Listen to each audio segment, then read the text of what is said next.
Well, good evening. I am here live at the Merced GOP's Lincoln Reagan Freedom Gala, and I am joined by Governor candidate Steve Hilton. Welcome, Steve. It's fantastic to be here. I'm so happy that we could do this. It's really wonderful that you're here, letting everyone experience who couldn't actually make it in person what's going on here. It's been a very, very good night, and I love the fact that we can sit down and talk about it. Absolutely. Well, you know, I'm fortunate enough that I know Gene. So Gene is the chairman for the Merced County Central Committee. Yes. And he said, look, we would love to have somebody come up and podcast. And I went, well, Gene, I'm your guy. Exactly.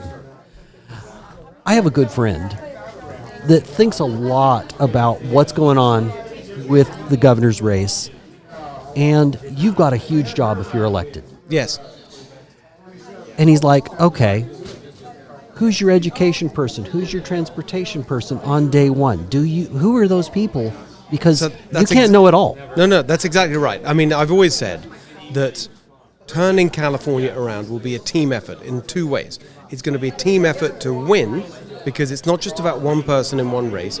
It's about everyone running for change in California, across the other statewide elected positions, up and down the ballot, those running for Congress from California, but especially those running for the state legislature. So first of all, in terms of getting to the point where we can make change, I've always felt that it's going to be a team, and I want to be the leader of a team.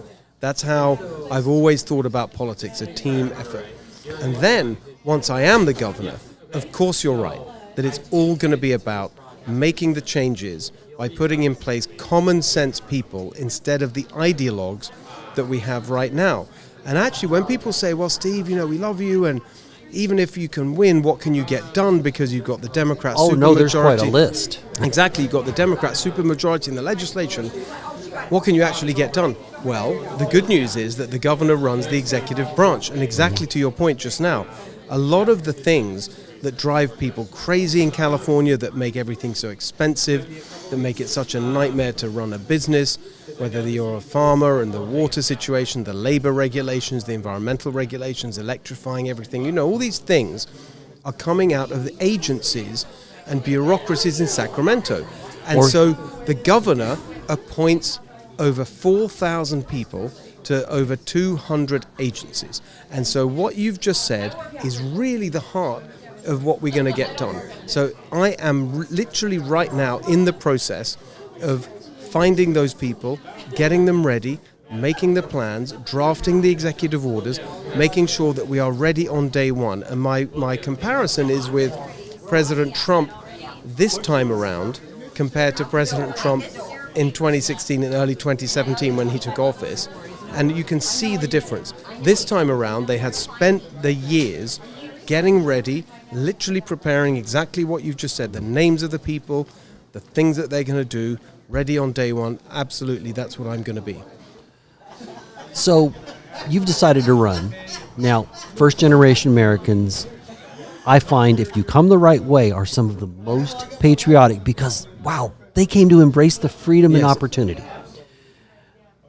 How do you get that message across to people that, you know, we're not in a state of despair, but even with all the problems of California, I'd still rather live here than any other state? 100%. Look, I always say there's nowhere better than California, but California can be a lot better than what it is today. We are the best place in the world as far as I'm concerned. I always say I was in love with California even before we moved here. To me, it's always been an inspiration. There's this phrase I use, which is, California means to America what America means to the world.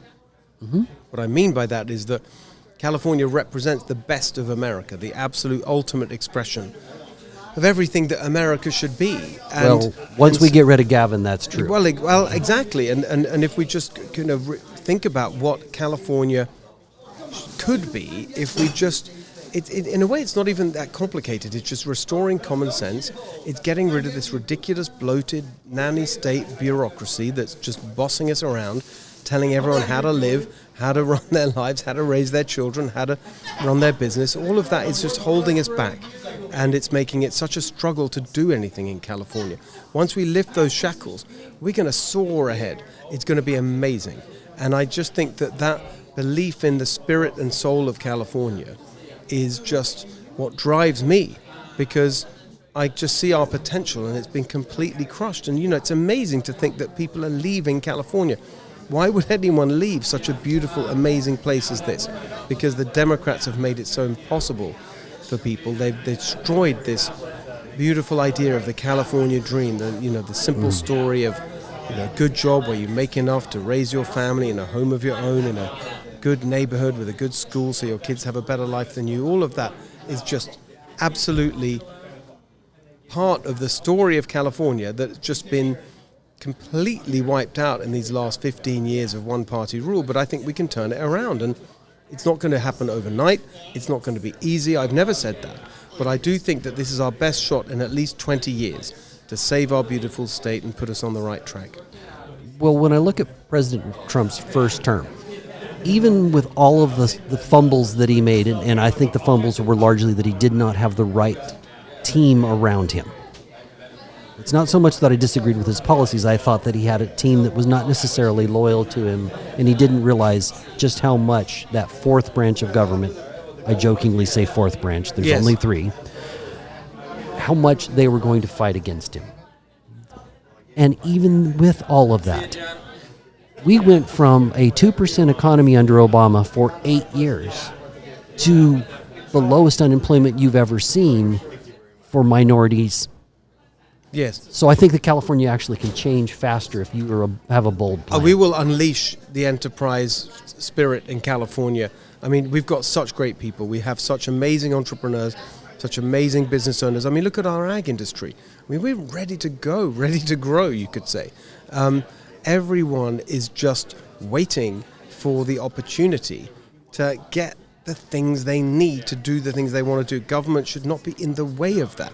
Right now, you've got this whole mindset of negativity. No, you can't do this, you can't do that, you can't have enough, you can't have the water, you don't get to have the energy and the electricity so expensive, the labor regulations, everything is no, negative, can't get the permits, takes so long to do anything. That whole attitude is just crushing the spirit. And so many people are giving up and leaving, but the ones who are left are real fighters. Mm-hmm. So honestly, I'm not going anywhere, folks. Exactly, that's what I feel. And once we actually lift the shackles, we're going to soar ahead. Honestly, it's going to be really amazing. And I love what you just said. I think that's exactly right. I think that we could have a surprisingly dramatic rebound and renaissance once we start turning this ship around. Well, we have all the elements. We just have to get the ship moving in the right direction. Exactly. What do you do about all of the regulations? Is there a specific way you plan to attack that? You have you can get rid of boards. Mm-hmm. In other words, fire a lot of people on the CARB board or the Coastal Commission, mm-hmm. two of the most evil boards that we have. Well, it's a really great question, and it's a detailed question that we're working through bit by bit. I mean, I'll give you an example. One of the most pernicious things for a lot of businesses are these completely outrageous extortionate lawsuits called PAGA lawsuits, P-A-G-A, Private Attorney General Act. And it's a totally outrageous act that was passed in 2004, and the idea of it is to basically outsource enforcement of state labor law to trial lawyers. So they're looking for a problem.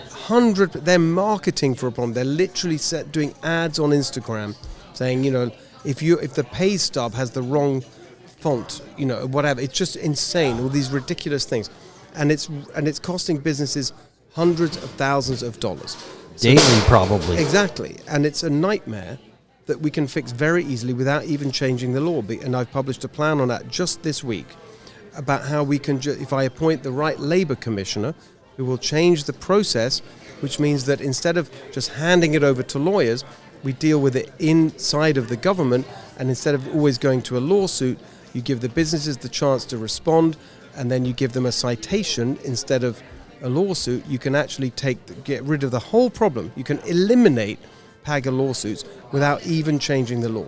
So it's a really good example. If you study the issue and you look at the details, you can find a way through. And it's often easier than people think, but you've got to do the work. And every situation is different. There isn't some blanket thing. So for a long time, you've had candidates and they say, oh, get rid of regulations, cut red tape. Of course, we all want to do that. No, you have to have a plan. Exactly. You have to really know the detail. Remember, I worked inside of a government. I was senior advisor to the Prime Minister in the UK.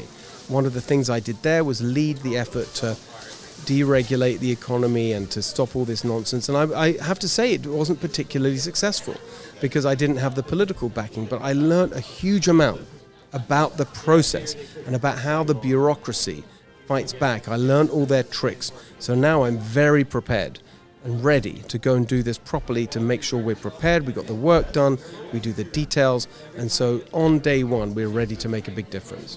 So Steve, if they want to learn out more about you, what's your website? What are your social media handles? Thank you very much. I appreciate that. So social media at Steve Hilton X. Very active on all of that. You can watch my videos of me being aggressively on the road all across the state of California, meeting people, laying out the vision for how we can turn things around. And the website is stevehiltonforgovernor.com, F-O-R, stevehiltonforgovernor.com. I would love everyone who's watching or listening to go there, get involved in our campaign, sign up to be a volunteer. If you've got a bit of money spare, that's always welcome. We've got to build a fighting machine to beat the Democrats. They've got all the money from the unions that, of course, is totally corrupt. So we got to fight back hard. So anything you can do to help me, greatly appreciated. stevehiltonforgovernor.com. Well, Steve, I appreciate this time, and I do want to say that I really appreciated how in the Central Valley you stepped up to help candidates. You were in this fight long before you even declared for governor. Months, exactly. Probably more than a year before. Well, that's exactly. So that is it's appreciated. It's a team effort, and I really care about all of us succeeding together. That's how we're going to win this. Well, Steve, I thank you for this time. Thank you. Appreciate it. Thanks very much.